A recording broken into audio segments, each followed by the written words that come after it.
including saccule and utricle. You don't have to remember intricate details for FRCR, but you should know that there are semicircular canals. This is the superior semicircular canal. This is the lateral semicircular canal. This is the posterior semicircular canal. This is the endolymphatic duct and the sac. Now, this is a potential exam because we can see it on an MR, and we can see it on a cis sagittal sequence of MR. Within the lateralmost part of the internal auditory canal, actually there are 4 nerves. And as I was telling you, they can be seen on an MR, and this has been asked in the examination. There are 4 nerves. Anterior superior quadrant is the facial nerve, common sense, because it is at a higher level. So this is facial nerve. Anterior inferior quadrant is the cochlear nerve. It comes out from the cochlea. Sorry. And then there is superior and inferior vestibular nerve. These will join together. So candidate 2, name this nerve.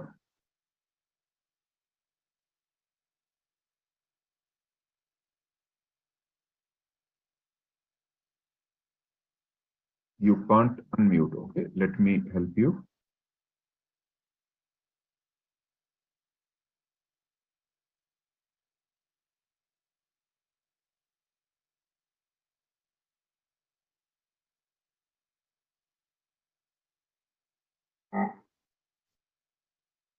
Yeah, so that's the facial nerves. Right. Which is this nerve?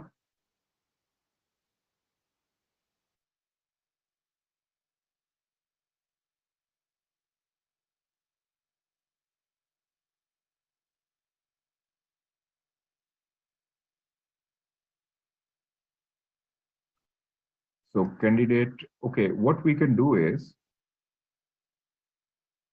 candidate 1, you are already a co-host as far as I am concerned. And I think there is a technicality. Try it again. Yes, so now it's possible. Okay, so what is this nerve? That's the 8th nerve. Which nerve? Name the name. Vestibulocochlear nerve.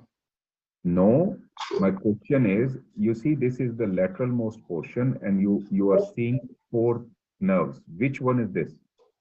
Vestibular nerve. This is the inferior vestibular nerve.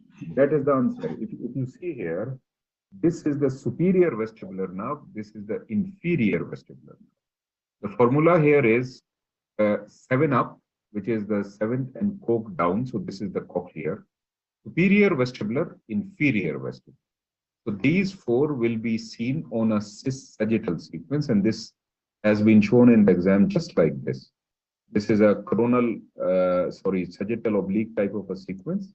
7th nerve, cochlear nerve, superior vestibular, inferior vestibular. What happens is that they join together to form the vestibular nerve, and then they join the cochlear nerve to form the vestibulocochlear nerve. So this is posterior because this is cerebellum posteriorly. Now, so just a repetition of what we have already learned. This is the labyrinthine portion, geniculate ganglion, greater superficial petrosal nerve, tympanic portion, and the descending or mastoid portion. And you can see how it goes into the parotid gland and then gives the terminal branches. Now, we have learned one branch coming out here. There are other nerves. One of the nerves is this nerve. There is a muscle here, which is known as stapedius muscle within the middle ear cavity. And this joins the stapes. It causes what we call sound damping. And there is a nerve which provides, there is a branch which provides innervation to this. This is the nerve to the stapedius. There is another nerve here, which is known as cauda tympani, which actually on a CT scan, you can see it on a sagittal sequence. It comes out and passes through. Cauda tympani supplies, what is the candidate to? Cauda tympani. What do you know about it? So it's the tongue, Yeah, good. anterior to posterior 2/3 of the tongue. Anterior, anterior It supplies, 2/3 yes, taste. sir, it supplies anterior 2/3 of the tongue. There is a confusion. There are two candidate twos who are speaking. So, Azhar, if you are listening, can you sort that out? Who is candidate two? Because there are two candidates two who are speaking. Now, so this is cauda tympani, and this is part of the function of the facial nerve, anterior 2/3. So from here, what we can learn? We can learn that there are various functions of the facial nerve. Clinically speaking, we can see Sir, it supplies, sir, the cauda tympani nerve supplies anterior 2/3 of the tongue taste receptor. Madam, there is, excuse me, there, I think there is a lag or something because I was not asking you.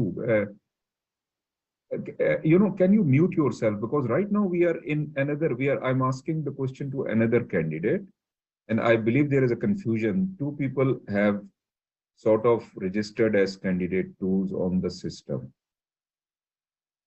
Okay, Azhar, if you can text them and sort this out, who is candidate two and who is candidate 3 or 4. Now, this is cauda tympani, and so various functions of the facial nerve include lacrimation, which is controlled from here, sound dampening, which is controlled from here, anterior 2/3 of the taste, and then there is what we call muscles of facial expressions, which are controlled from the distalmost branches.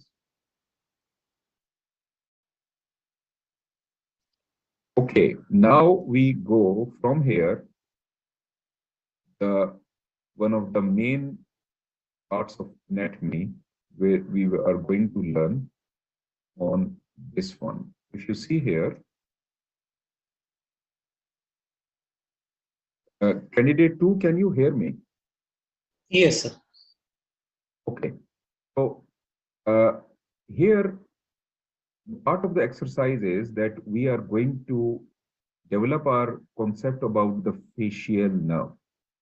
So what I do is when I am reporting a temporal bone, to orient myself, I see the cochlea. So I call the cochlea the flower. This is the flower. It is a very prominent structure.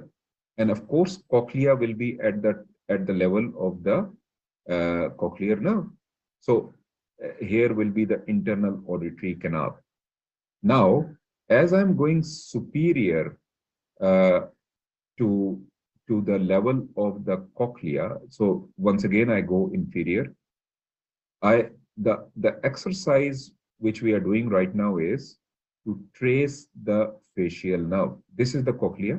I'm going superior to that, and you can see that there is a canal here, and this is the labyrinthine portion, and it goes here, and this must be the geniculate ganglion, and then you can see that something goes posteriorly.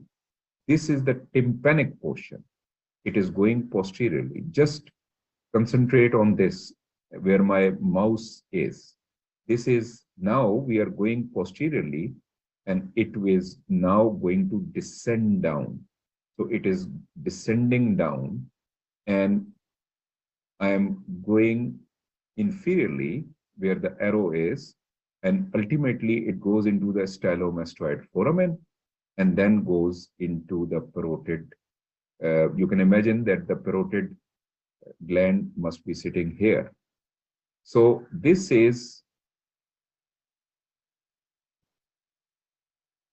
let's track it once again. the facial nerve. So this is the cochlea.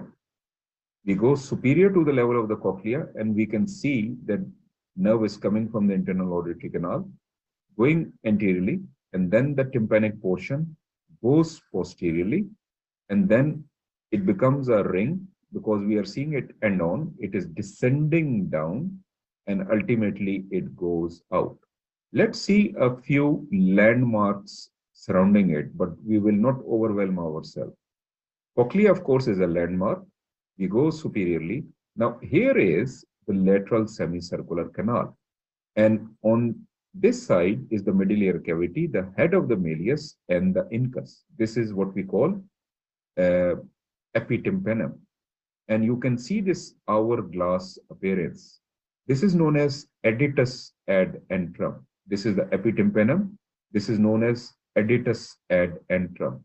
And this is the mastoid antrum. And these are the mastoid air cells. So coming back to landmark is this lateral semicircular canal. And the tympanic portion, it passes inferior to that. We will see it very well on a coronal section. Now we are going inferiorly. So here, if you see it very carefully, you can see a triangular structure where I am pointing out. This is known as, actually you can see it here very well where I'm pointing out. You see this? And this is known as pyramidal eminence. We will learn about it subsequently. If you see it very carefully, there is a dot here. So this is the stapedius muscle actually. And this thing is the descending portion, and it will go out. Another point to remember is that, okay, so what we do is that we go to the coronal section. So, and again, first of all, let's orient ourselves. So, if you see here, this is the internal auditory canal.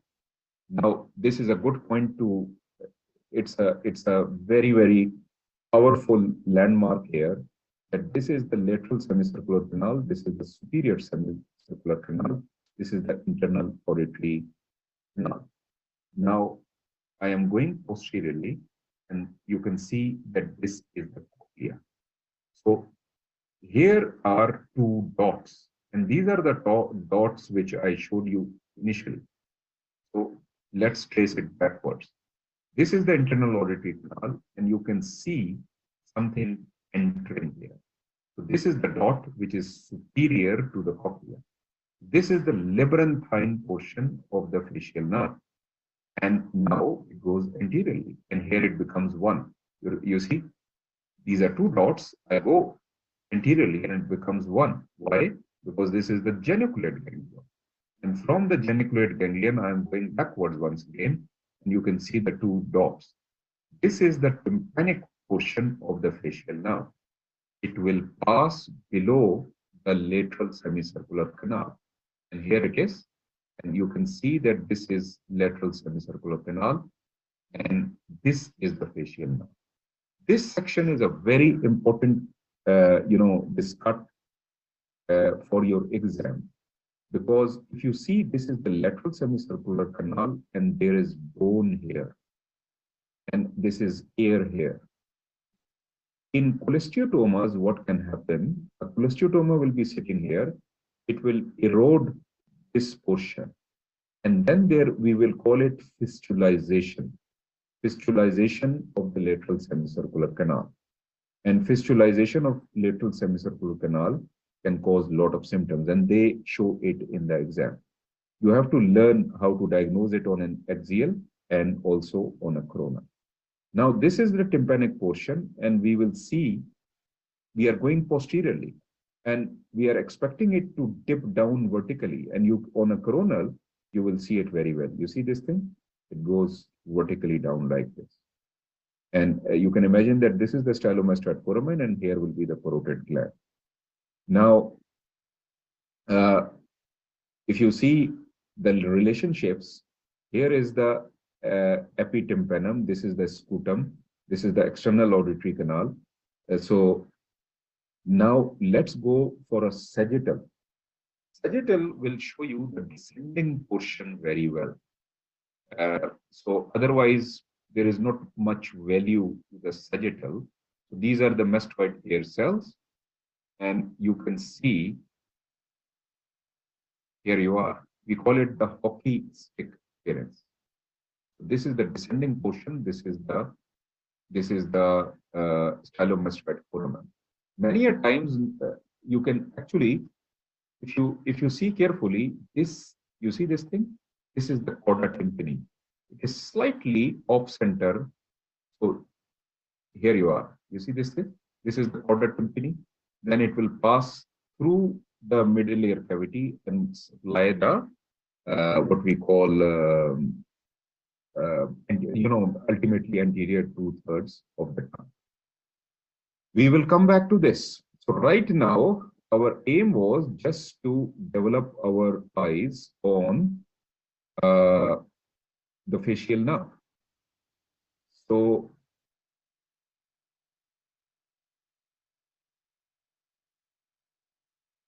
okay, candidate 2, can you see my diagram? This is external ear and middle ear.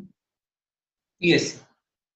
Okay, now with this background, we have to develop, and there will be repetitions as I was telling you. Now, if you see here, this is the external auditory canal.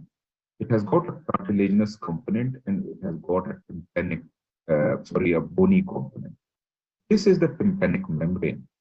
Superiorly, tympanic membrane is attached to this part, which is known as sputum, and inferiorly to the tympanic annulus. This sputum is an exam thing.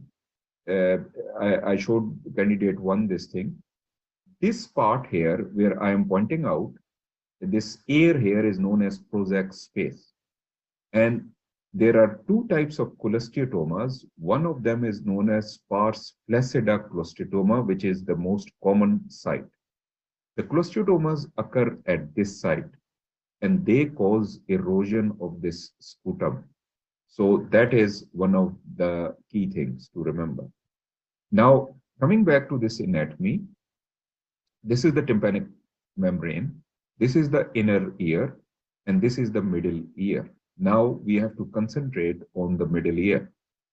But look at the surrounding structures. This is the internal auditory canal, and the nerves are coming in. This is the lateral semicircular canal, the superior semicircular canal, the vestibule, and part of the cochlea. Now look at it. These are the ossicles, the malleus, the incus, and the stapes. Now look here. Same thing, but a bit of a close-up here. Now this is malleus, incus, and then this is stapes. This part is known as epitympanum. This is known as mesotympanum. This is known as hypotympanum. Now, if you see superiorly, this is the roof, which is known as tegmen tympani. Tegmen tympani. Now, various portions of the ossicles. So, these are the ossicles. This portion, you don't have to remember everything. You just have to remember that the malleus is attached to the tympanic membrane. But the head of the malleus is here. It is in the epitympanum. Head of the malleus is an exam thing because they will show you cases of incubomalleolar dislocation. So this will be a head trauma case in which there will be an incidental finding of a fracture of the temporal bone and maybe incubomalleolar dislocation. I'll show you. So this is the head of the malleus. It joins the body of the incus. Then there is a short process of incus and there is a long process.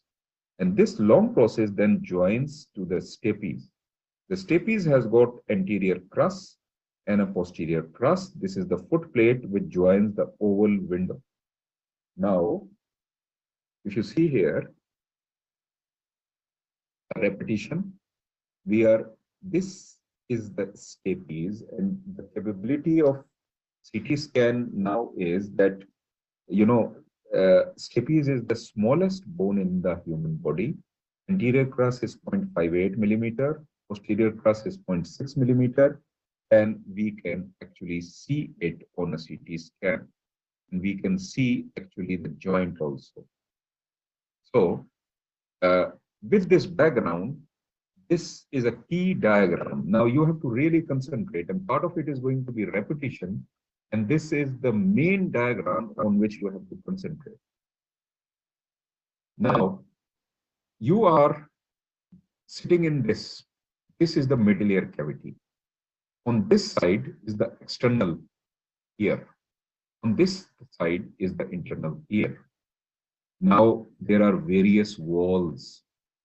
So this is the lateral wall. This is the medial wall. Posteriorly is the posterior wall. We are looking through the anterior wall. Just remember that anteriorly, the structure which you should remember is the carotid canal. So carotid canal is anteriorly.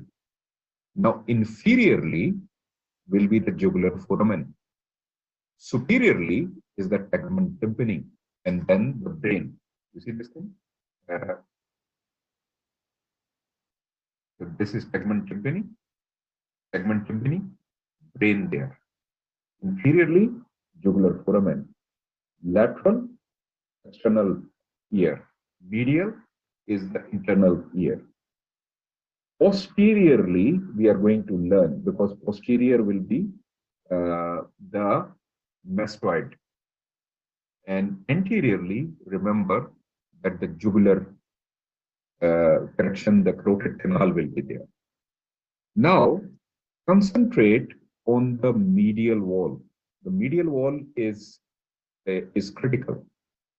Now, our friend is the facial nerve. Okay, before I go to the facial nerve, one thing which I want you to concentrate on is you divide the middle ear cavity into 3 stories. So this is the attic, and this is the, the main room, and then is the basement. How do you divide it?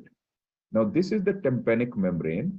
If you draw a line, imaginary line, from here to the tympanic portion of the facial nerve, here, superior to that, and the lateral semicircular canal will also be at times at the same level. Superior to that will be the epitympanum. This is the mesotympanum, also known as the middle ear cavity proper. And this is known as hypotympanum. Hypotympanum is nothing. It is just empty, just a trough in the floor, nothing more than that. So don't worry about it. Just remember that below the hypotympanum will be the jugular foramen. Now, so this is mesotympanum, epitympanum, and hypotympanum, which is not important. Now, this is the facial nerve canal. Now, this is passing backwards, and this is the lateral semicircular canal. Here, what is happening, that this is the cochlea, and there is a bulb here, which is known as cochlear promontory. Coming back to the ossicles, if you see, this is the handle of the malleus, but the head is sitting here. So the head is in the epitympanum, and the handle is in the mesotympanum. Here, it joins the body of the incus. And there is a short process and there is a long process. Now, long process tips down once again into the mesotympanum. And here it makes this joint with the stapes, which is joined with the oval window. If you see here, now concentrate on the posterior wall. So we are looking at the posterior wall. There is a hole here. This hole is the adductus ad antrum. And on the other side of the hole will be the mastoid antrum. Slightly more inferiorly, the landmarks on the posterior wall include this thing. This is known as pyramidal eminence. And this pyramidal eminence can be seen on axial CT scan. Remember, the descending facial nerve will be next to it. This portion here, which is medial to the pyramidal eminence, is known as sinus tympani. and I will show you on a CT scan. So this is the main, concept to remember. Now, once again, we are looking at the medial wall. So this is the promontory. This is the facial nerve canal. This is the lateral semicircular canal. And from here, a bit about the internal ear. So I'm not at all going to go into the details of internal ear, which is beyond our curriculum. But please remember that internal ear has got an exoskeleton which is bony. We call it the bony labyrinth. And inside is fluid containing structure which is known as membranous labyrinth. Some of the names are common. So for example, cochlea and vestibule. So there will be a bony labyrinth or an exoskeleton and an internal skeleton which has got fluid. So the fluid will be well seen on MR and the bony component will be well seen on CT scan. So this is cochlea, which has got 2.5 turns. You don't have to go into details. This is the vestibule, which has got utricle and saccule. Don't go into details. Then there is lateral semicircular canal, superior semicircular canal, posterior semicircular canal. You have to remember them, particularly the lateral and the superior. Then there are endolymphatic duct, which is this one, an endolymphatic sac, and there is a cochlear aqueduct also, and a perilymphatic duct. Don't worry about that. So this is a diagram, shows you the microscopic structure of the cochlea and the nerve going in. So this is the flower we are talking about, few MR sections. Now, if you see here, this is the lateral semicircular canal, and this is the flower, which is the cochlea. So, and you can see the nerves here going, the cochlear nerve and the vestibular nerve, as we already know. This is the coronal section where you can see the superior semicircular canal, the lateral semicircular canal, and the vestibule. So this is the cochlea, and this is that sagittal sequence, which is an exam sequence, as I have told you. Now, with this background, we are going to conclude the anatomy by seeing a cis IAM and then a DICOM of the temporal bone. And we will repeat a few things, and this will consolidate everything. So let's go for a cis axial sequence of the IAM. So candidate 2, can you see the cis sequence? Yes, sir. Okay, so if you see here, this is a bit of a repetition, nothing much. I'm sure you will, you already know it. This is that flower.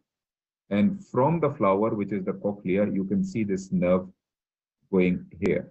If you trace it backwards, it joins these nerves. And on an axial sequence, you cannot make out what is what. You know, the superior vestibular and the inferior, where I'm pointing out. Superior and inferior vestibular, which one is what? But they join together and they make a thicker nerve here, and then it goes into the pons. So this is the vestibulocochlear nerve, which divides into cochlear component and two vestibular, superior and inferior vestibular nerves. Other than that, you can see that this is the vestibule, and this is the lateral semicircular canal. You see, it will make a circle like this.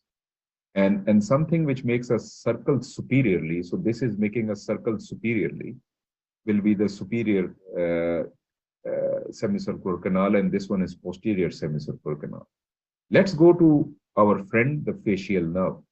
And you can see there is a thinner nerve than this one here. And this thing goes.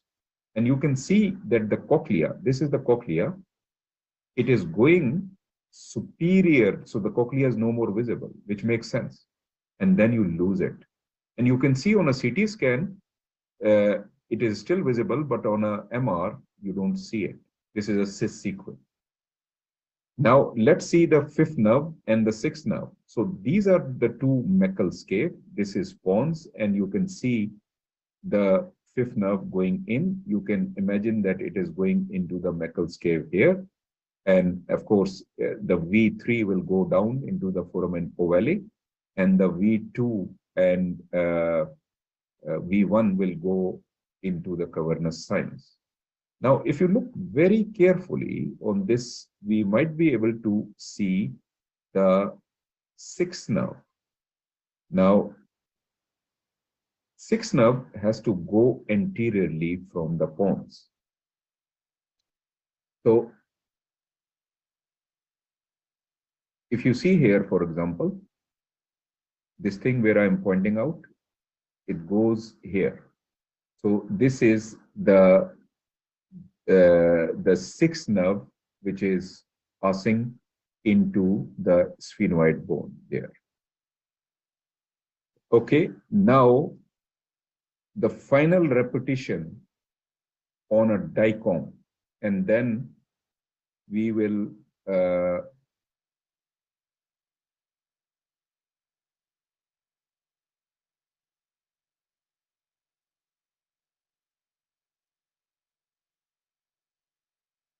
see a few viva cases.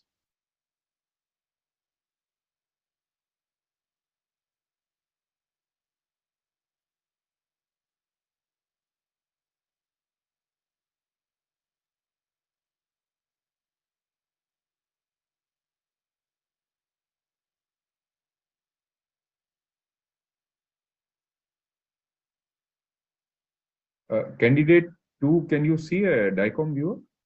Yes. Okay, so now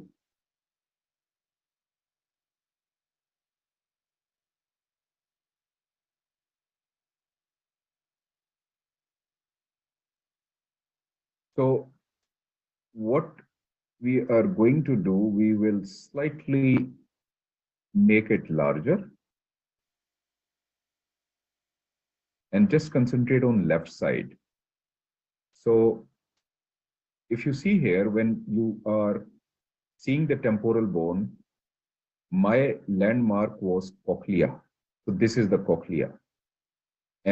But let's have a more global view now. So if we go back, this is the clivus, and then we have got, this is the internal auditory canal. So this is the cochlea. And as I'm going superiorly, this is, okay, let me make it bigger. This is the labyrinthine portion of the facial nerve. It goes anteriorly and then it descends posteriorly. And it is, so this is the lateral semicircular canal. It is going posteriorly and now it is going to descend down. So we are at the posterior wall. And ultimately it will go out. So we trace it backwards. Now, this is a landmark on the posterior wall of the mesotympanum, where you can see this pyramidal eminence where I'm pointing out. And it will be next to the scutum, which is visible here. This is the descending facial nerve. This portion where I'm pointing out is known as sinus tympani. And sometimes this is a clinical blind spot, because when the surgeon is coming from here, they will not see this thing. And there might be a cholesteatoma sitting there, which we have to point out. So this is the posterior wall. Now, coming back to rest of the middle ear, this is the epitympanum, and this space here is the Prozac space. Head of Malleus, body of Incus. So this space is the Prozac space. This hourglass appearance is the Aditus ad antrum, and this is the mastoid antrum.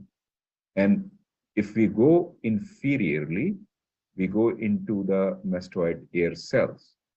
On the other hand, on the axial slice, so we can see that this lateral semicircular canal is projecting here. As we go inferiorly, so I'm going into the level of the mesotympanum. And here you can see the pyramidal eminence has come into play. You can see the scutum correction, the stapes here.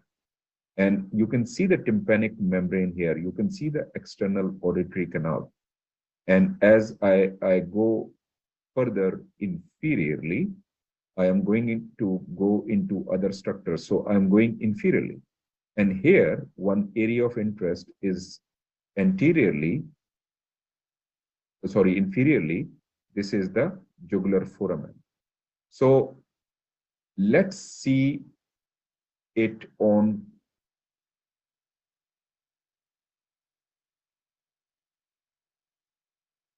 once again on this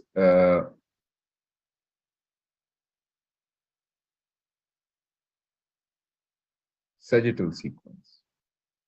And we can see that this is the lateral semicircular canal, and this was the scutum. So superior to the scutum, this is the epitympanum. From here till here is the mesotympanum. Hypotympanum is not important. This bulge here is made of by the cochlea, which is this thing, cochlea. The facial nerve is coming from here. This is the dot, which is the labyrinthine portion, the geniculate ganglion, and then the tympanic portion, which passes underneath the lateral semicircular canal. And this is the descending portion. So,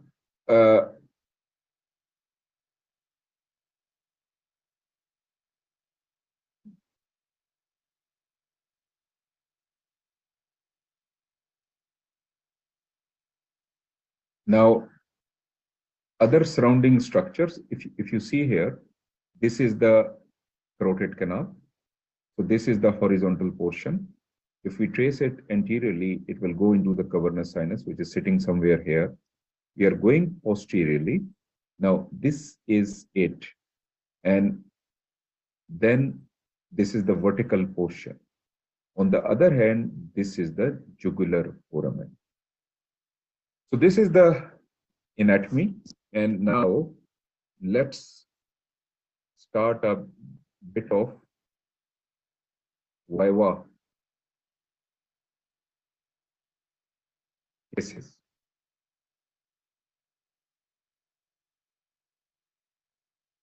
Oh, just 1 second.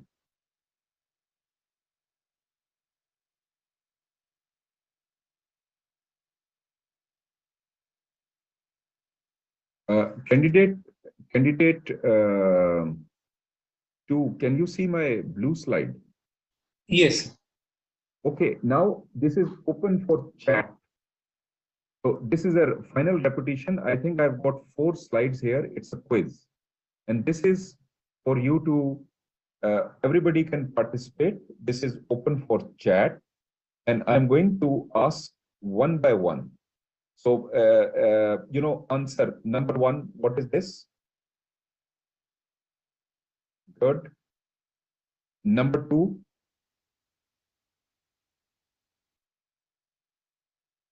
Yeah. Okay. I'll give you the answers in the next slide. Number 3, what is this? Number 3. Excellent. Then number 4. If you see here, just to highlight that this structure is partly aerated. And look at this side. You remember the one which I showed you before did not have air cells. So this is pneumotization. Okay. Number 5, what is this? And then number 6, what is this? So I think all of you got it right, but the answers are in front of your eyes and everything is perfect. Now, sorry, what has happened?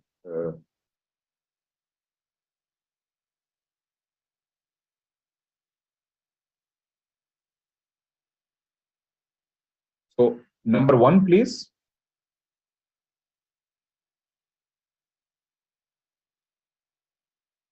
Good. Number two.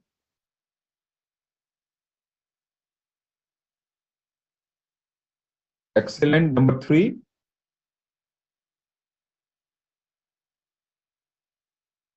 Excellent. Number four.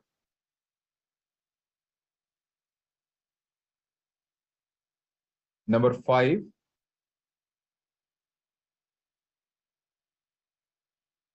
Number six. Number seven. Number eight.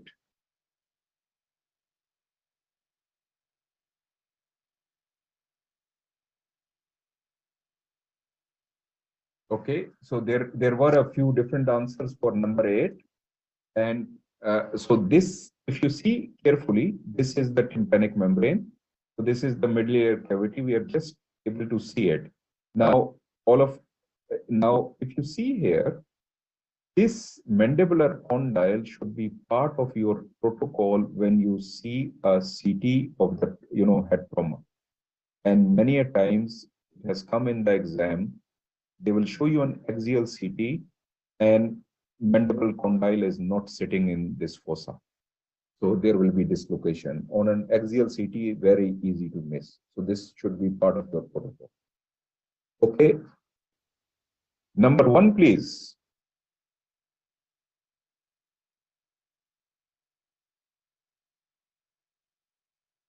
Number one.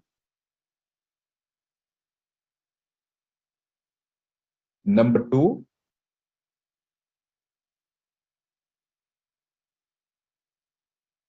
Number three.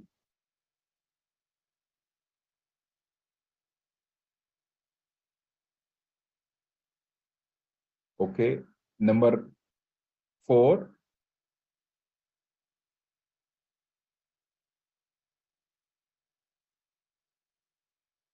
Number five.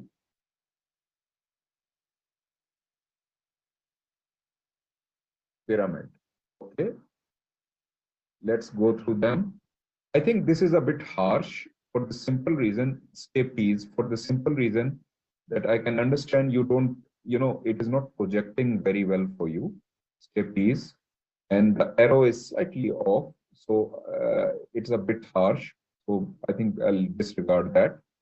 The point was that the stapes is visible here. And this flower, of course, is cochlea. This thing is the vestibule. Now,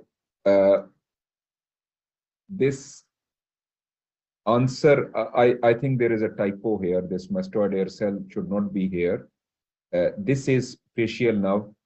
Mastoid, it is the descending. And if somebody has said that there is a pyramid here, so that is fine. But my main point was this black dot, which is the descending. So this is the typo. So disregard that. Apologies for that. Now, last, number one.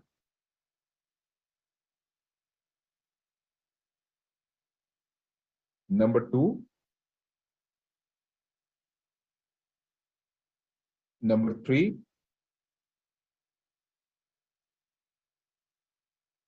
Number four. Number five.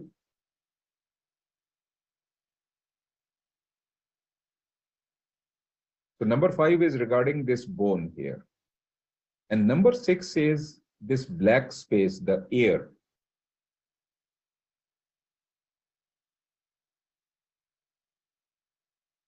The space between this incus and the bone. And number seven is this this structure. This, which is projecting here. Yeah, this is a bit harsh because there is a bit of partial voluming. So this is this is the tympanic portion and there is a partial voluming. This is the lateral semicircular canal. But I do expect that, except that this is a bit harsh. Prozac space out of the malleus and part of the cochlea. If you have mentioned the turn, it is fine. This is the internal ear. This is the vestibule. Right. So on a coronal,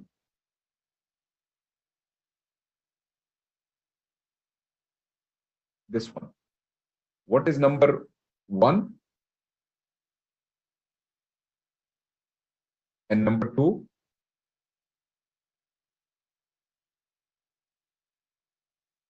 Labyrinthine facial nerve. And number 3, tympanic facial nerve. And this one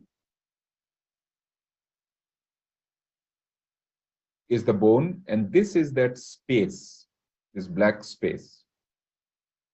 Excellent. So these are the answers. All of you got it right.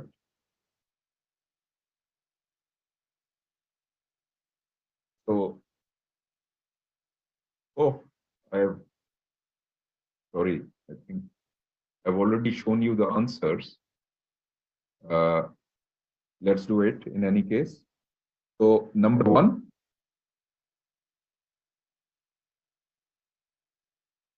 number 2,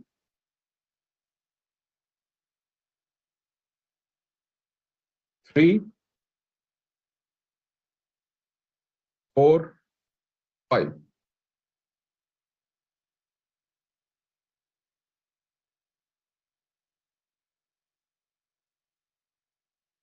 So this is the vestibule, the superior semicircular canal, the lateral semicircular canal, the tympanic portion of the facial nerve. A bit of repetition here. So I think this is easy, where we have got the vestibule, the superior semicircular canal, the lateral semicircular canal, and the tympanic portion of the facial nerve. Okay, last section, coronal.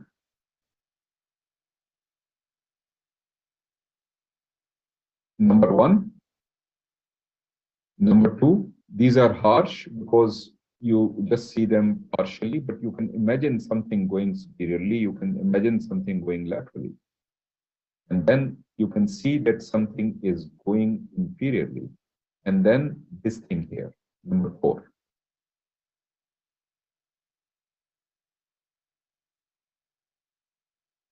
Yeah, very good. So these are excellent. A sagittal sequence. So what is number 1?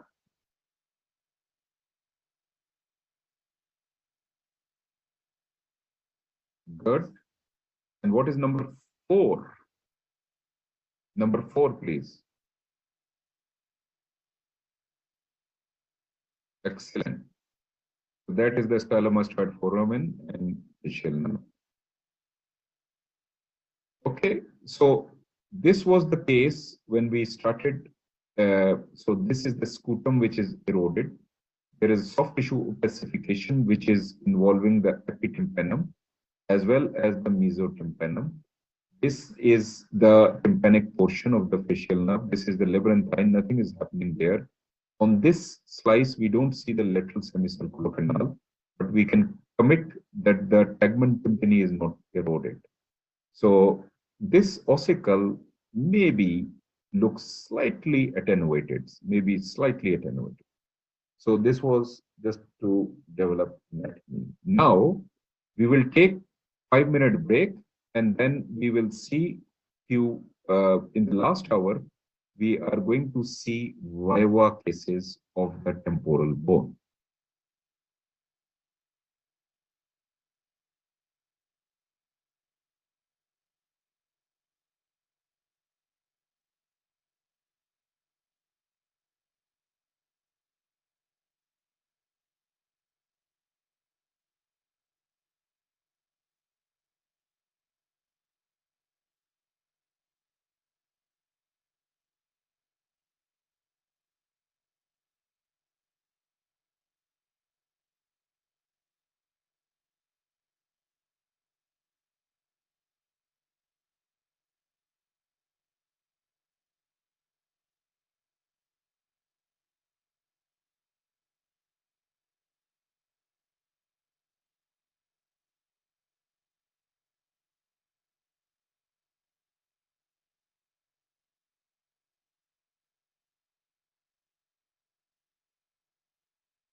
Candidate 2, you are with us?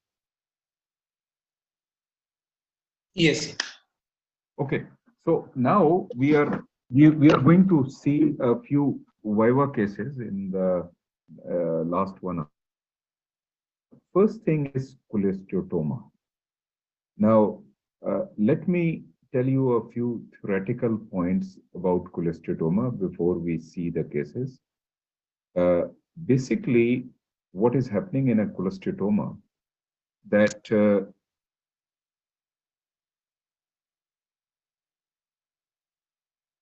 so this is from Chapman. Cholesteatomas, of course, can be congenital and they can be acquired. We are talking about acquired cholesteatoma here. And the classical location includes pars flaccida, which is 80%, pars cancer is 20%. Candidate 2, you can see my slide, Chapman's slide.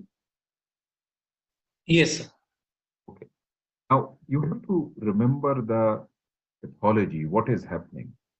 Basically, in cholesteatoma, you see here that because of otitis media, there is retraction membrane and the skin cells, they go into the medullary cavity. And you remember that one of the properties of the skin cells is exfoliation. So they keep growing and they have got keratin inside. That becomes a ball and that ball keeps growing. And this keratin has got some properties of absorbing the bone. It takes years and years to develop, but gradually it will destroy the structures. Key finding on a CT scan are two. One is that non-dependent opacity with bony destruction. Where and how the bony destruction will be, we will see. But how good are we on a CT scan to diagnose cholesteatoma? Our sensitivity and specificity is not very good, which is obvious. But these are the two key points which we remember. And you see, this is the concept, focal accumulation of exfoliated keratin within stratified squamous epithelium.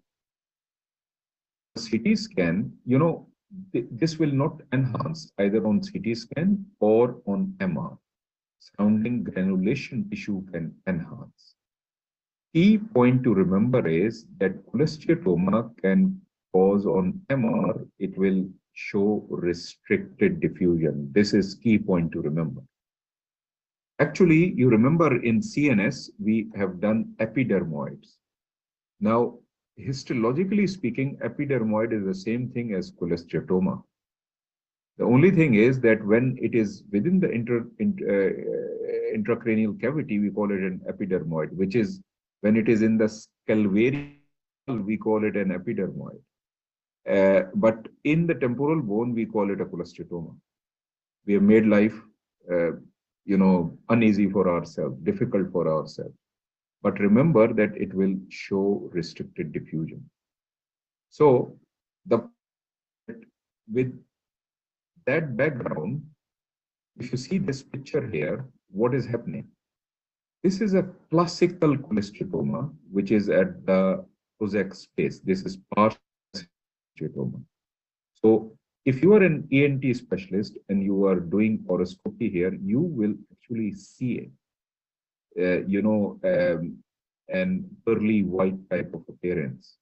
And many a times the clinicians, they tell us that I can see a cholesteatoma, please see what is happening inside. Tell me the roadmap, what to do when I'm going in, what to expect. So this is a classical pars flaccida cholesteatoma. And gradually it will erode this scutum. This is in the Prozac space. And it will erode this ossicle. But then there can be pars tensa cholesteatomas also. It can be in other parts of the medullary cavity. They can be very large. Look at this example, where it has eaten up everything. And look at this tegment tympani, which is eroded. Lateral semicircular canal is eroded. It can erode the facial nerve canal. Ossicles are eaten up. So all of these things can happen. So if you see here, pars flaccida, pars densa cholesteatoma. The main thing to remember is non-opacity with non-dependent opacity with bony destruction. Now look here, candidate 1. If I tell you that this is a cholesteatoma, can you prove me right? Sorry, candidate 2. Can you describe it? What's happening? There is a soft tissue attenuating lesion in the middle ear cavity abutting the malleus and incus. There is no erosion of the adjacent bone. This is in the dependent portion, so and there's no erosion, so it's unlikely to be a cholesteatoma. If you see here, it's vice versa actually. The dependent portion is this one, right? This is non-dependent, and this is classical. This is the Prozac space. We are at the level of the epitympannum. This is the head of the malleus, and this is the incus. And this thing is eroding it. This is a classical pars flaccida cholesteatoma, exam cholesteatoma on an axial slice. On the other hand, this is a non-dependent opacity. If you can see, because automastoiditis, acute over chronic mastoiditis can also cause bony destruction. But if you see, there is a fluid level here, and this is a non-dependent cholesteatoma. Non-dependent opacity. Now, so our specificity to say that this is a cholesteatoma is not very good on a CT scan, but here we can be less confident. Here we are more confident. Now look at this case where there is opacity here and there is a bit of erosion of this structure. What is this structure? Candidate 2? That's the scutum. You see, we are at the level of lateral semicircular canal. This is the lateral semicircular canal, just like this. And on an axial slice, there is a bit of, erosion. So, so the point is that there can be erosion here. Here in this case, what is happening that there is opacity. Of course, these are harsh cases because I'm just showing you a single slice. Here, there is a complete erosion, just like this case, just like this case. I'm just showing you a particular level, should I say. Now, candidate 3, are you with us? Yes, I am. Okay. So, candidate 2, thank you very much. Thank you, sir.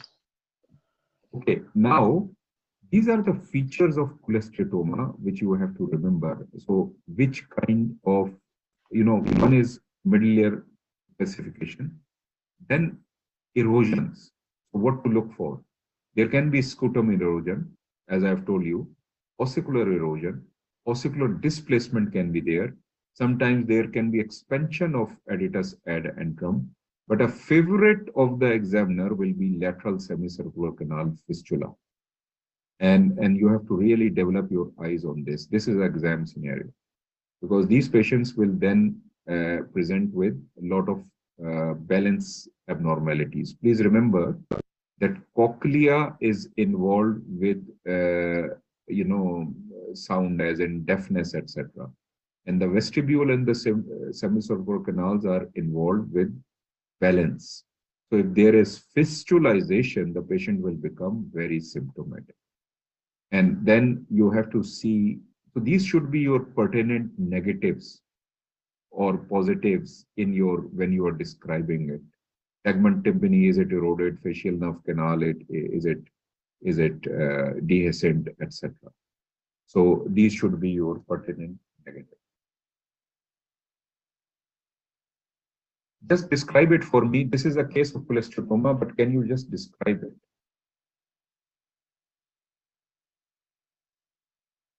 Candidate 3. So thank you. So this is a cone down CT image of the. Your volume is very low. Very low. Again? I said this is a coned Yeah, down. now I can hear you loud and clear. Please continue. This is a coned down CT image of the inner ear. In the axial slice, there is a soft tissue density within the inner ear. However, there is no bony erosion of the lateral semicircular canal. It appears intact, no dehiscence in there. And then I'm just looking at the coronal image. The scutum appears to be eroded. Then the tegment tympani appears to be intact. Can't visualize the ossicular chain here. Okay, very good. Well done. So basically, the exercise is that. In summary, excuse me, because of time factor, we'll stop. We'll continue. Let me take over. So well done. So there is a complete opacification of the middle ear cavity. The ossicles are completely destroyed. This scutum erosion is, not very emphatic, but maybe we use a word blunting of scutum. You can use that. And you did well where you ruled out segment tympani. Yeah, that's fine. Good, well done. Now here, this is a known case of cholesteatoma on this side. What is your finding here? What's happening? I can see that the lateral wall of the lateral semicircular canal has been eroded. So I'd call this lateral semicircular canal dehiscence. Excellent, well done. So this is a favorite, and you have to develop your eyes. This is what I call the Clint Eastwood sign. This is the old movie 1966, Good, Bad, and Ugly. This is his revolver .357 Magnum, and this is the barrel. This barrel should touch bone. This is the hammer. This is the superior semicircular canal. So this is and this is the vestibule. So this is the vestibule, the superior semicircular canal, and the barrel. This barrel should touch the bone. If it does not touch the bone, as in your case, this is means dehiscence. And you have to develop your eyes to pick it up on an axial also. So on an axial, for example, if you see here, this is dehiscence on a coronal. But on an axial also, you can see it. This is the tympanic portion, and this one here is the lateral semi, which is eroded. Okay, a very big cholesteatoma. What is it doing?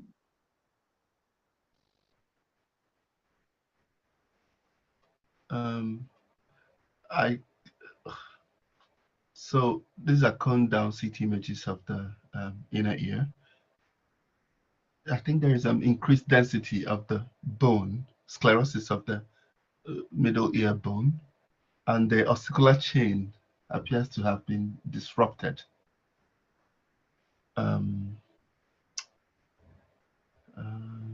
This part of anatomy, where are we? Landmark is this. Landmark is this. So we're in the inner ear. Yeah. Is the inner ear normal? No, it's not. Okay. So the point I wanted you to just see here is that cholesteatomas at times can be so large and so long-standing that you will see cases in which they will destroy even the inner ear. So just wanted to show you an example. This one, I think you have already done. Okay. Now, this is a new world. What is happening here is patient has got right-sided mastoidectomy. And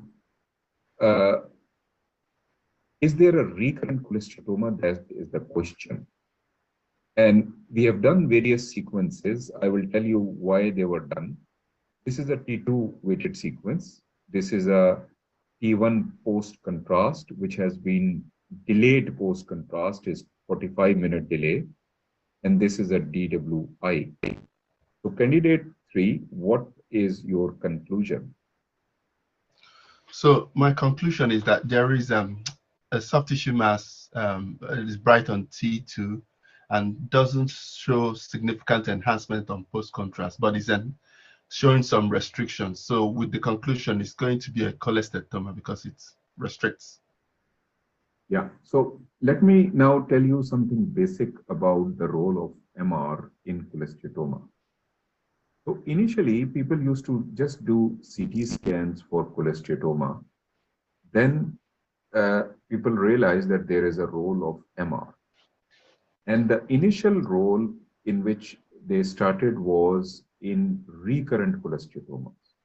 So recurrent cholesteatoma is a nightmare on CT. Why? Because recurrent means that it has been already operated. They will do a partial, mastectomy or a, even more extensive type of mastectomies. So there will be just soft tissue visible on CT scan. Is there a recurrent cholesteatoma? And it was a nightmare. So people developed this protocol. In a post-op temporal bone, you can see three types of things can be visible. One is granulation tissue. Second thing is fluid.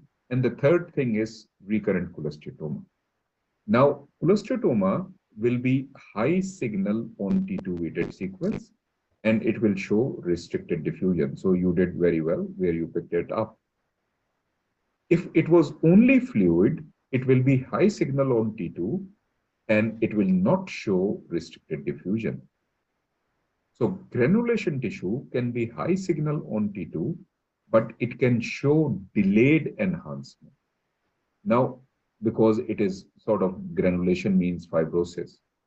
So the protocol was that you give contrast, and because there is not enough vascularity there, you do a delayed post-contrast 45-minute. In conclusion, an MR with this protocol can differentiate between fluid versus recurrent cholesteatoma versus granulation tissue. So there was a time when people used to do this. We have also done in our department. Then we realized that what is the clinical difference of diagnosing a granulation tissue versus fluid, and there is nothing. So people have deleted this sequence, this delayed, and it used to create a lot of administrative issues. 45-minute means you have to, should the patient be on the table, or can somebody else can be scanned and then the patient comes back. So now we are using just DWI, T2s and DWI to diagnose cholesteatoma even in regular cases. So the use of MR has become more prevalent. Initially, it was just in post-surgical cases. Now people are using it. We have also used many a times just to diagnose. So this was one case. Another case, candidate 3 for you. This is post-surgical cholesteatoma, any recurrence. So you can see this T2. This is delayed post-contrast, and this is DWI. Over to you. So these are coronal images of the brain. Then on the T2 image, it's high signal.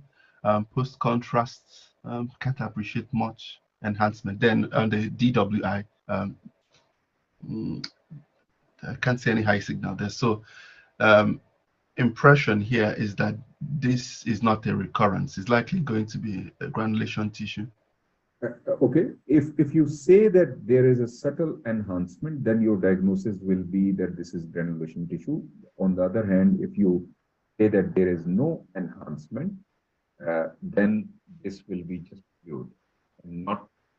But the main clinically important finding you have picked up very well Clinically important finding was that is there a cholesteatoma or not. Please remember, if there is a cholesteatoma, they will go in and they will remove it because it will cause more and more destruction. This is an interesting one. Sorry. Okay. So uh, if you see here, this one did not enhance. This one is showing slight peripheral enhancement. This is so at times this can happen. The surrounding granulation tissue can enhance, but is showing restricted diffusion. So this is what candidate 3. Cholesteatoma. Yeah. Now this is bilateral. So I want you to tackle right and left. Let me describe. This is 16-year-old, previous bilateral surgeries, any cholesteatoma. First of all, tell us what is happening on the right. Just concentrate on the right, and then I will ask you the left. Over to you. All right. So the right is high T2 signal, shows some enhancements, but no restriction. So Conclusion. this it's granulation tissue on the right. Excellent. And on the left? Then on the left, it's high T2 signal and shows no enhancements, but there is diffusion restriction. So that is recurrence of cholesteatoma. Excellent. Okay. In trauma world, always beware of temporal bone, fractures, as well as ossicular dislocations whenever you are reporting a CT scan, particularly in the exam. Please remember, at the level of epitympanum, the head of the malleus sits here with the body. We call it the ice cream cone type of, so it should be sitting here. It is dislocated here. And of course, there is a longitudinal fracture here. I'm not going into details of longitudinal and transverse fractures of the temporal bone and what it can do. But main thing I want to highlight is that always look here to rule out an incudomalleolar dislocation. And if you're doing a Viva case and the examiner might give you half a mark or 1 mark more, look at this example where what is your finding here, candidate 3? Ossicles wise? Yeah, I think there's also called the malleus and the incus are dissociated. Yes. Yeah. So incudomalleolar dislocation. Dislocation. Yeah. Okay. This case, I have not given you a bone window, so let me talk through it with you. If you see it, and then I'll ask you leading question. So if you see here, this patient had previous history of mastoid surgeries and chronic osteomastoiditis. So you can see a bit of a bony defect here. But with contrast, if you can concentrate here, if you can concentrate here, concentrate here, and concentrate here, and let us know what is your conclusion. So these are still images of the Excel contrast enhanced CT images of the base of the skull and lower parts of the brain. So there is a low density filling defect seen within the sigmoid sinus, and there appears to be bony irregularity and disruption at that area. So I'm just suspicious of a thrombus, but looking externally as well, there appears to be some soft tissue, enhancing soft tissue, external to the region, seen at the upper right image. To me, looks like there's some. Yeah, this one here. Yes, some external soft tissue enhancement. I'm not sure what that could be, but the filling defect could represent thrombus. Then looking externally, that one could be due to an infection. Thrombus where? Within the sigmoid sinus, there's a low No Okay, density. that's fine. Feeling That's fine. there. Okay, I'll take over. Now, please remember that complications of, of various kinds of infection is most important case for your exam. And, you know, if it is paranasal sinuses, if it is orbit, if it is temporal bone. So, because as a general radiologist, you should know that.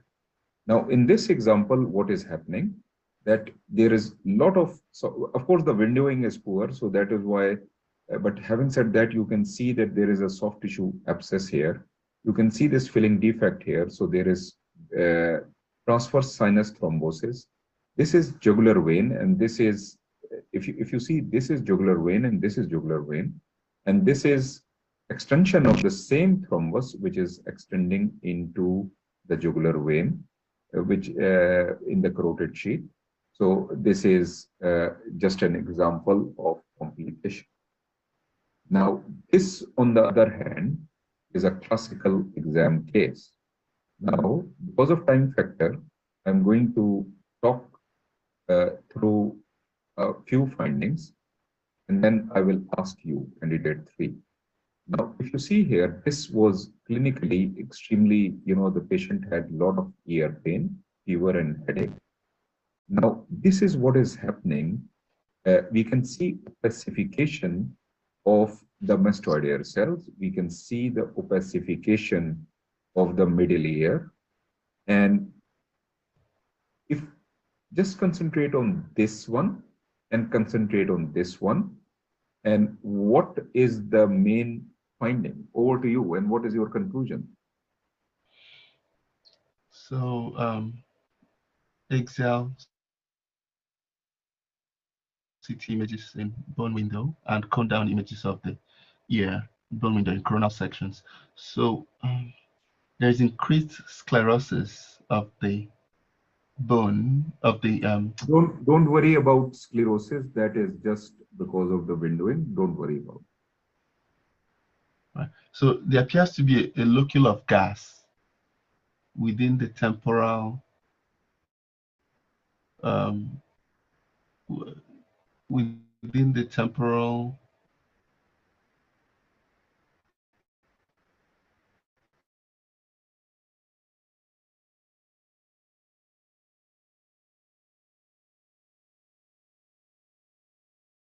Middle ear cavity, right? uh, yes up from the Middle ear, your cranial fossa, right? Okay. Now, maybe so have you so that seen any bony abnormality? What is your conclusion? What has happened, and what will you do next? I believe there is a bony erosion of the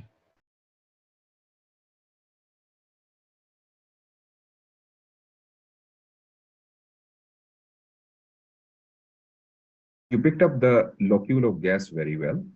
This clinical is very revealing, but the key finding is that there is something acute inflammation happening, and even here there appears to be bony erosion. And this is coronal, so this is tegmen tympani. This is what we call tegmen mastoideum, which is superior to the level of the mastoid. There is a dehiscence here. This means there is acute bony destruction. Now, this thing, this type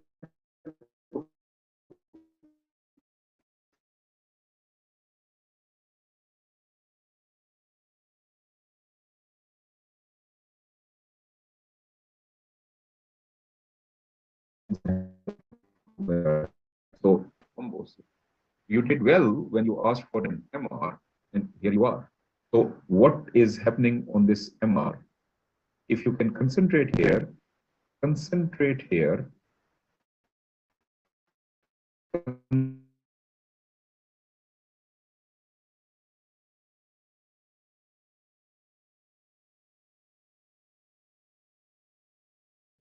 here. enhancement of the I believe the meninges around the um, left temporal lobe, and there appears to be filling defect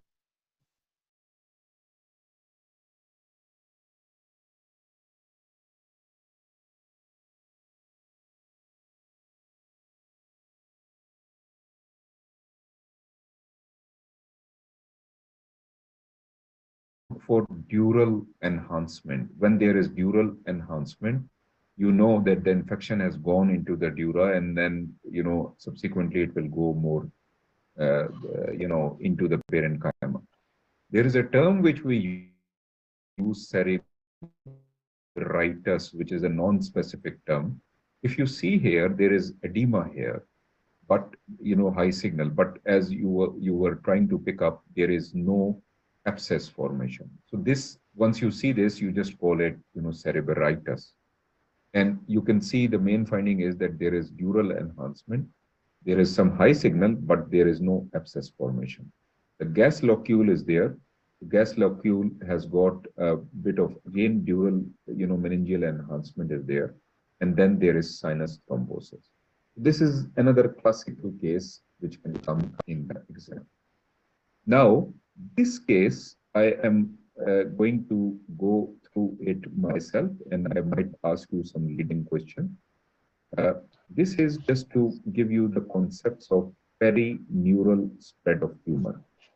I believe perineural spread of tumor it's a difficult one, but particularly in regard to foramen ovale, you must know it for your exam. Having said that, this is a very good example. This patient came to our hospital since 2 years was coming with facial nerve paralysis on the left side. And the imaging which was done was CT temporal bone, many a times MR was done by the neurologist. But the key point which everybody forgot, that adequate imaging was not done. Parotid, because parotid lesions can also cause facial nerve paralysis. Now, in this case, what happened was that there was, in the deep lobe of the parotid, there was a tumor. This tumor was adenoid cystic carcinoma. Now, if you look carefully, although this is not classical temporal bone imaging, it is a brain type of protocol. Having said that, you can pick up the findings. So first of all, there is a lesion here, and there is some enhancement. Now, if you look into the middle cranial fossa, the IAM, you can see, cochlea sitting here, you can see this enhancement. So the 7th nerve, 8th nerve, they are enhancing. If you look very carefully where I am pointing out, this is the descending facial nerve, and it is causing enhancement. If you see here, this is the Meckel's cave on right side, this is the Meckel's cave on left side, and there is a bit of enhancement. So this is, something else is happening. If you look carefully, because classically for head and neck, you should have a fat saturated sequence. It is not fat saturated, but what is happening that there is perineural spread into the foramen ovale, which is going here, but not going more proximally. So what has happened is that if you see this picture, it tells you everything. When there is a tumor in the parotid gland, there can be perineural spread through the facial nerve, and it can go up and go into the IAM, just like our case. Similarly, in masticator space tumors, it can go up like this into the foramen ovale. So in our case, what has happened is that, please remember that anatomy-wise, there are some connections to the lingual nerve between the 7th and the 5th nerve. So part of the tumor has gone into the 5th nerve, and from there, perineural spread into the Meckel's cave is visible. This is the coronal of our patient, coronal T2-weighted. And you can see this enhancement, and you can see how it is going into the foramen ovale. This appearance you must remember, and this is an exam scenario. Other tumors can also be asked like this. So this was perineural spread. This is perineural tumor spread around the 7th nerve. Okay, this is your last case, and then we'll go to candidate 4. Now, candidate 3, if you see here, let me talk you through this case. We have got bone windows. We have got some specification here into the middle ear cavity. We can see a bit of, around the jugular foramen. Compare this jugular foramen with this jugular foramen, and there is some soft tissue which is going into the middle ear. When we gave contrast, though the windowing is not very good, but having said that, this is the appearance on contrast, and this is the appearance on contrast. Please describe the lesion and give me your diagnosis. Over to you. Okay, there are multiple still images of the base of the skull. In coronal axial, there is bony erosion of the jugular foramen, and there is a enhancing soft tissue mass seen within it. So with regards to this location and the irregularity seen here, my first differential will be glomus jugulare tumor. So what is the glomus jugulare? It's a type of paraganglioma, quite similar to glomus tympanicum or pheochromocytoma or. So everything is correct, whatever you are this particular location. Yeah, but I am not satisfied with the location. So everything, whatever you told me, is absolutely correct. But you use the word glomus jugulare. This, what part of anatomy is this? Oh, sorry, tympanicum. Okay, tympanicum. But yes, you are right that it is also involving the jugular foramen. Indirectly, we are just debating the word here to use. It is from the jugular foramen, it is going into the middle ear cavity. So this type of jugular, glomus tumor is known as glomus jugulotympanicum.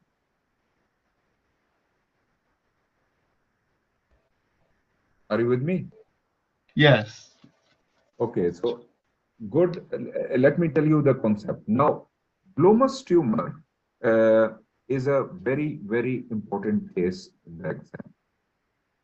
Now, please remember the location changes the name of the tumor. So you are absolutely right that just like I was giving you the example of cholesteatoma versus epidermoid, that when it is in intracranial cavity or the calvarium, we call it epidermoid, and in the temporal bone, we call it cholesteatoma. Similarly, in head and neck, we call it a glomus tumor, and in adrenal, we call it a pheochromocytoma. Histologically speaking, it's similar. Now, anatomy or the location changes. What is the concept? This is glomus tumor are chemoreceptor cells along the carotid sheath. So please remember they are in the carotid space. Now the location can be in head and neck, there can be 4 different locations. When it is at the bifurcation of the common carotid artery into internal and external carotid artery, we call it a carotid body tumor.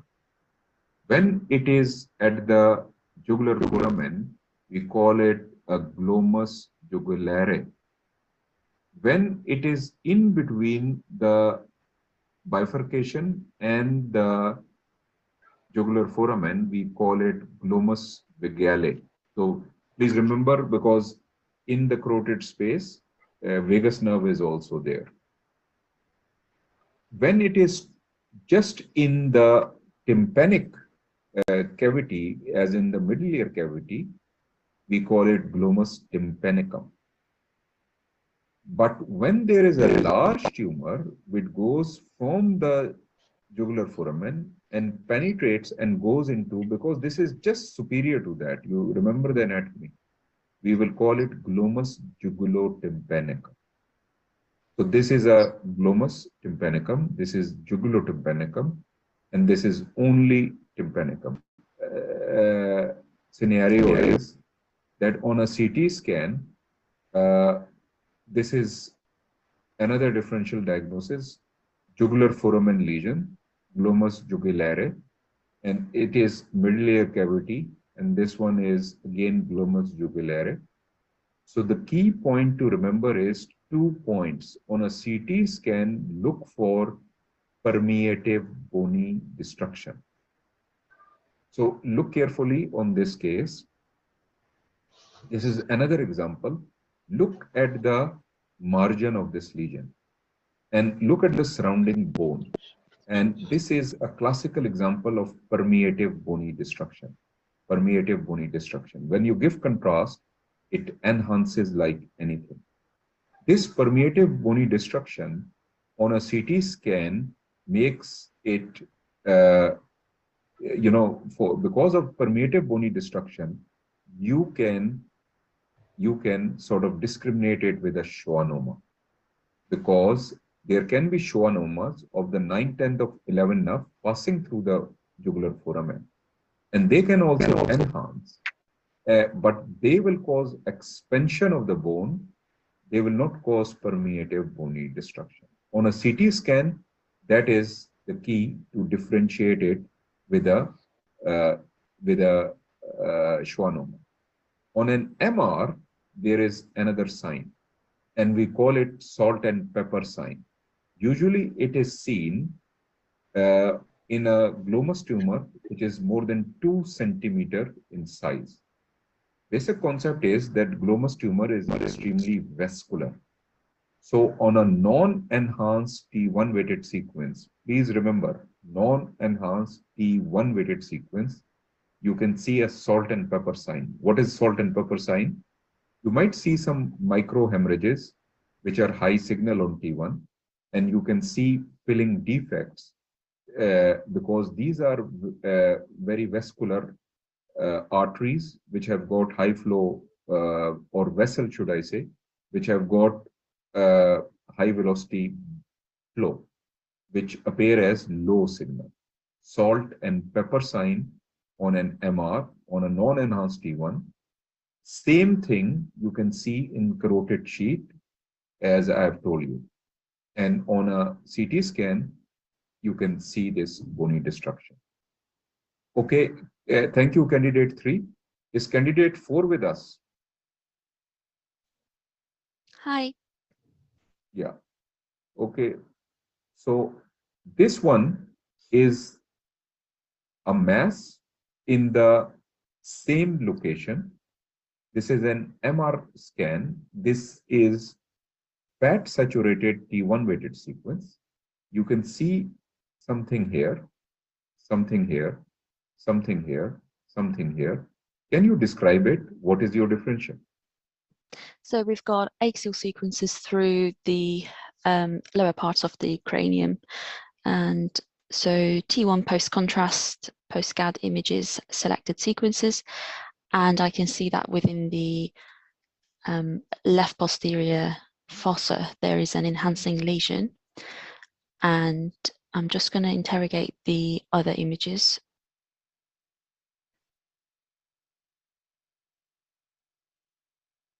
So it seems to be in continuation with where you would find the IJV. So I think it's where the vessel would exit the foramen. So I think the left IJV is occupying the left jugular foramen. Excellent.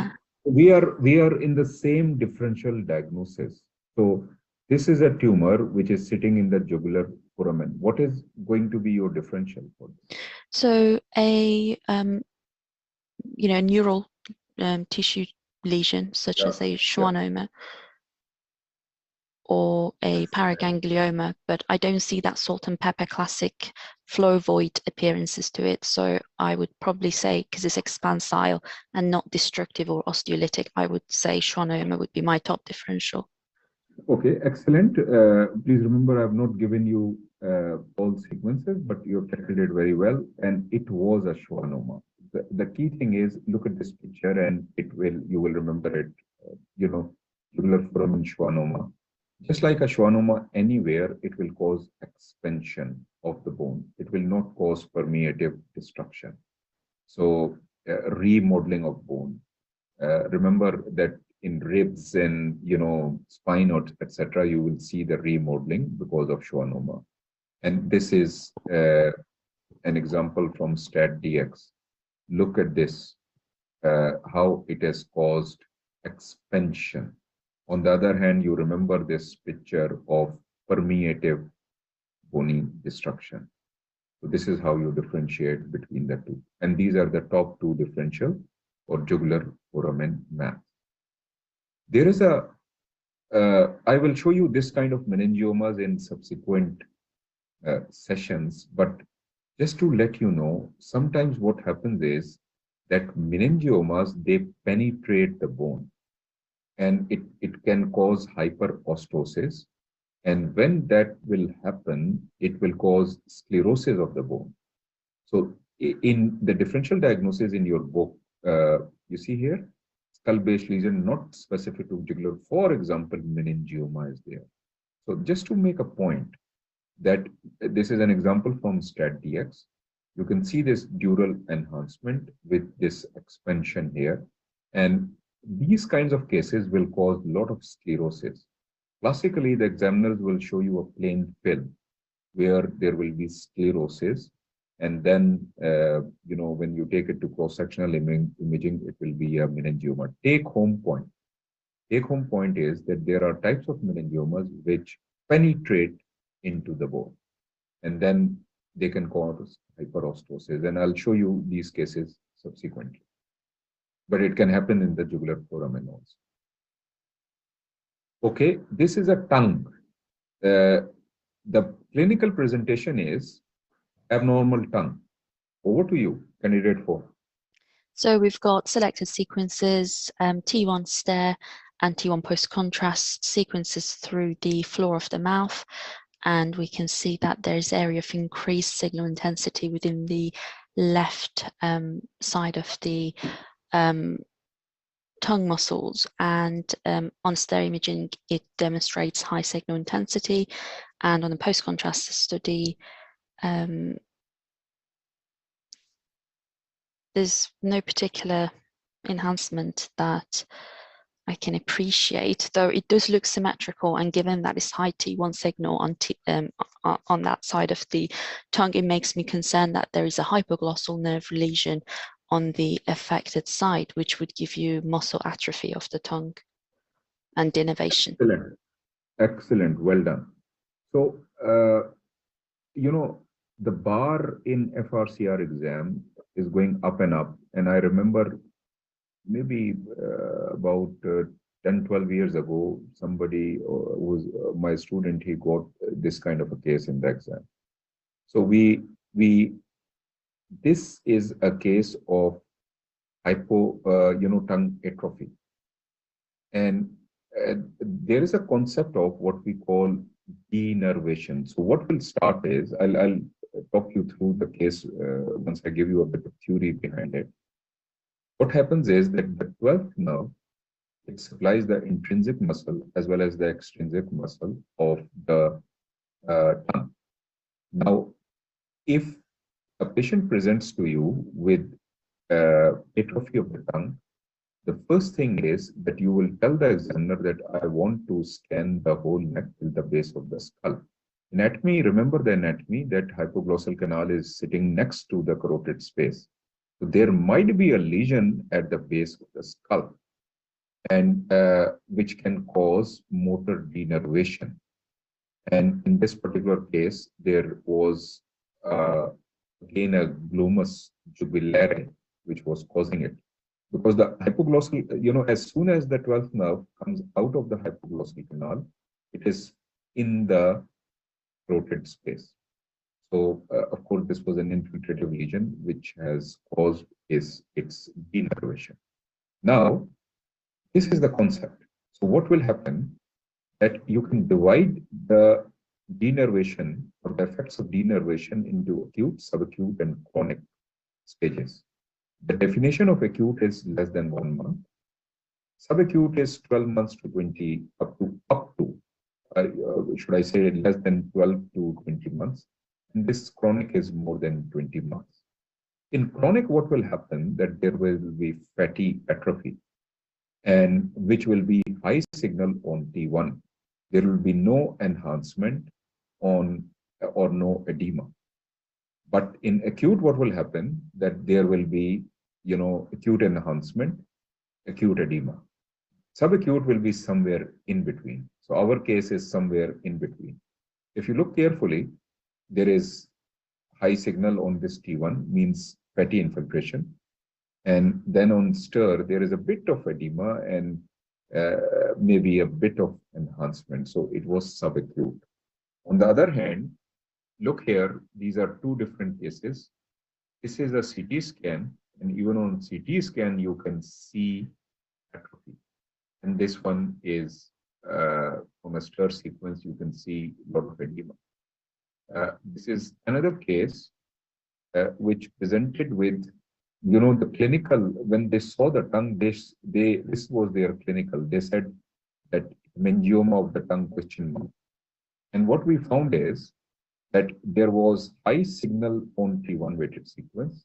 This is stir, one, just a faint edema, just a bit of enhancement. So this was subacute.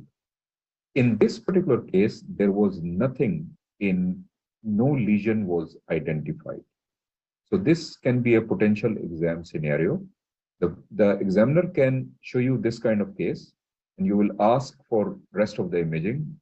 You will go through it, and you might find a tumor or a lesion to explain the findings. But if you do not find a lesion, then you call it idiopathic hypoglossal palsy. Remember this concept. So this is another patient. This is not this patient, but just to make a point, this is what happens. Okay, candidate 4, over to you. So we've got a 42-year-old male with a history. We've got a 42-year-old male with a history of 6 cranial nerve palsy. So I'm just going to take a moment to interrogate the selective axial and coronal images on CT. So there is an area of low density within the left petrous apex, and when you compare it to the right side, it does look quite asymmetrical. And with that history makes me think about petrous apicitis and cranial nerve 6 sort of. Can I ask you if your observations are absolutely correct, but there is one finding. If you see here, this is the petrous apex on the normal side, this is the abnormal side. And the abnormal side is what is happening to the bone. Oh yes, so it's osteolysis and erosion of the bone. Before that, because please and remember, expansion. Expansion. That's the key word, isn't it? Yeah. So yeah, osteolysis or erosion can happen just like that. So this is totally, what comes to your mind then? This is expanded like anything. So this would be in the region of where you'd have the ICA and the carotid canal. So it does make me think. Let me, you see this thing? Yeah. This is the. So either a lesion that's within the carotid sheath, or do you want me to show you something? An MRI or an angiogram. Okay, so I've given you an MRI. Okay, so we've got a right-sided T2 hyperintense lesion that's expansile, and on the axial sequences, we can see that it's disrupting the bony anatomy. Okay, Madam, let me give you a hint. The key sequence to make the diagnosis is this T1. What is the signal? That is the hint from me. So it's the same signal as fat. Yeah. And so it's a fat containing lesion. And so you see, there is an expansile lesion, means it is long standing. It has got this high signal. We'll come back to this. Why is it high signal? And it doesn't look malignant or infiltrative. So this is an Aunt Minnie case. Hint. so a fat containing lesion in that location, which is expansile. Fat containing, you know, you oh, can take it with a pinch of salt. The word, there okay. will be some fat, but. So, I mean, in that location, or maybe, sorry, maybe it's just sort of blood. Blood, excellent. So an aneurysm. Okay, so let me take Thrombosed over. aneurysm. Okay, let me take over. It's an Aunt Minnie case. So this is a cholesterol granuloma. What is a cholesterol granuloma? Basically, the pathology is, or the pathophysiology is, cholesterol granulomas can be in the middle ear cavity, mastoid, or they can be in the petrous apex when it is, you know, aerated, etc. Basic concept is that, you know, there is a vacuum phenomenon, there is inadequate aeration, and gradually what happens, there is a chronic inflammation. Just remember that. It's a unique type of inflammation. This inflammation causes new blood vessels, etc. Very chronic, and I have read a study in literature way back where they had documented a cholesterol granuloma developing in 22 years. 22 years, so because they had serial imaging.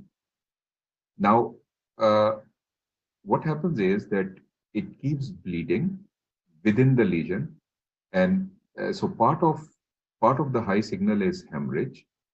Part of it is cholesterol crystals. That is the concept, and it will cause expansion. So it's a unique type of inflammation, chronic inflammation.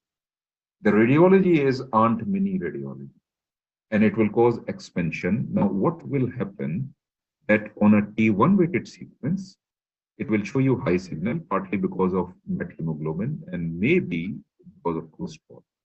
Mostly it is because of methemoglobin. Now, when you give contrast, you cannot see any enhancement. But having said that, on a T2 weighted sequence, at times you might see a hemosiderin rim, which is chronic hemorrhage. On a post contrast, sometimes you might see a subtle granulation tissue, which is enhancing. Key point is, it's an Aunt Minnie, and there is nothing else which can cause this. Please remember that aneurysms, there is no concept of aneurysm of the carotid canal like this, because you know, an aneurysm cannot expand the carotid canal. It's a very, you know, tough bone. So this is a cholesterol granuloma, and this is from your book, Petrus books, well-defined expansile. So this is an exam case, by the way. And this is another cholesterol granuloma. But the key thing, this is not very as expansile as the one which I showed you from STAT-DX. But the key finding is, look at this T1. And if you look carefully on this T2 weighted sequence, you can argue that rim is showing hemosiderin. Another example from, I think, American College of Radiology. So it is causing this huge expansile lesion, and this is expansion, And you can see that there is a bit of a hemosiderin rim, cholesterol granule. So this is the last case of the day now. Candidate 4, are you with us? Yes. So this is the last case of the day. And maybe you already know the diagnosis, but the thing is that because we are doing petrous apex, I'm showing you a scan which was this male patient presented with purulent porphyria with fever. So we can see that there is a lot of inflammation, opacification of the mastoidal cells of the middle ear cavity, etc. And this is the petrous apex. You don't see much there on this CT scan. And you can see a bit of aeration is there, but these are also opacified. This patient presented 5 months later with diminished, so he was clinically, he was dealt with antibiotics or better. After 5 months, presented with and symptoms of left eye with 6 nerve palsy. What comes to your mind with this clinic before I show you the scans? So I'd think about petrous apicitis with Grada-Nigra syndrome, where you get a sixth cranial nerve, abducens nerve palsy. Excellent, well done.